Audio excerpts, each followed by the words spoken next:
Welcome to PLS201, Legal Research and Writing for Paralegals. Week 1, Finding the Law.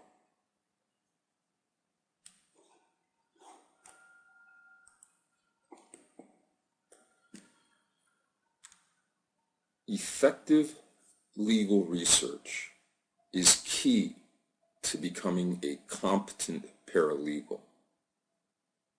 Effective legal research is paramount to being a productive and prized paralegal.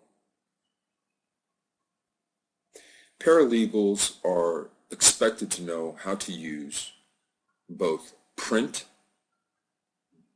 and computer-based research materials.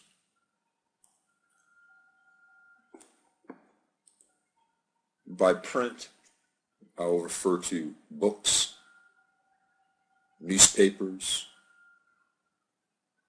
law school reviews. Computer-based, I would refer to Westlaw and LexisNexis. The information, once obtained, must be communicated to your fellow colleagues, your attorney,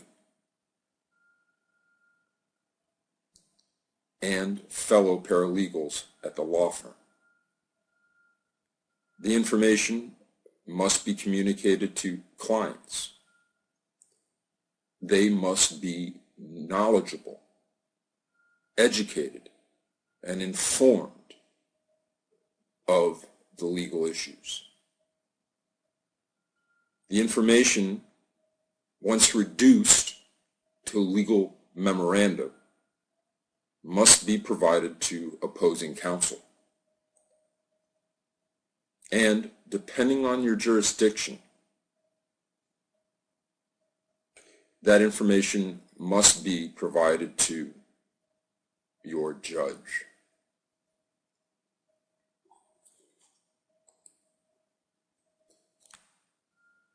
Now, as a paralegal, there are certain ethical responsibilities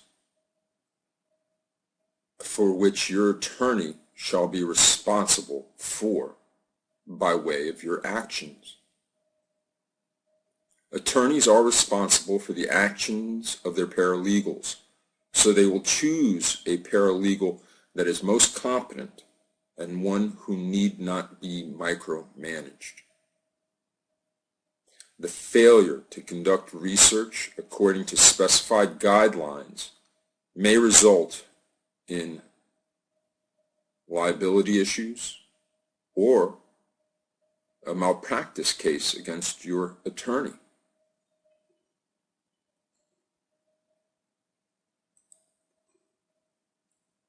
Now, when we discuss finding the law, we need to include those locations that a paralegal may find the law.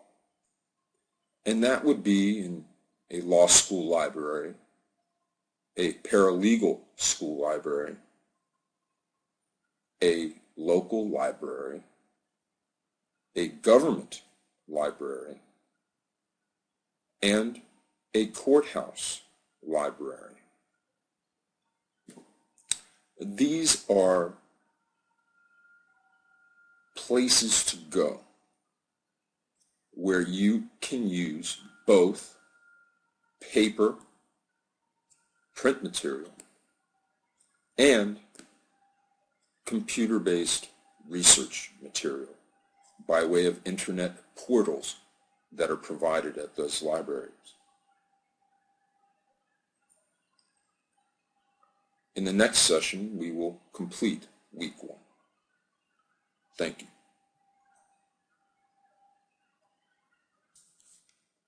Welcome to Part 2 of PLS201, Week 1, Legal Research and Writing for Paralegals. We left off discussing the types of libraries that a paralegal can visit. Now, let's talk about what we should do when we visit that library. Now, during the first visit to any law library, one paralegal may ask for a tour of the facility. And the law librarian or the librarian should be willing and considerate enough to do so. Be respectful of the materials wherever and whenever research is conducted. By being respectful, I would ask that you return the materials to their rightful place, or return them to the librarian desk. There are instances where fellow researchers have unfortunately misplaced critical law research in other areas of the library to prevent others from using or benefiting from that material. Understand the issue of the case being researched so that in the end, the best source will be used. Be aware of primary and secondary sources. Primary sources are those sources that are controlling. Primary sources are those sources that the courts will give great weight to. Secondary sources are persuasive, and they are great places to start when beginning your legal research. Please learn how to benefit from the use of both. Now we're going to talk about the federal and state court systems. Understand that there are 52 legal systems in the United States. One composed of cases and statutes created by the federal system, and another consisting of cases and statutes enacted by individual states, and the District of Columbia, which is in itself a federal district. Higher court systems, the Supreme Court of the United States, the Supreme Court of your home state, should be the emphasis of research. It is important to know the federal court structure and its purpose. For example, district courts are trial courts for the federal system, and they have jurisdiction over a wide variety of cases. The United States Courts of Appeal consists of 13 circuit courts that review cases from the district courts. And finally, the United States Supreme Court fills the leadership role of the federal judicial system and reviews those cases by the lower courts, most notably from the circuit courts of appeal. Remember, with statutory law, Congress is the lawmaking body of the United States.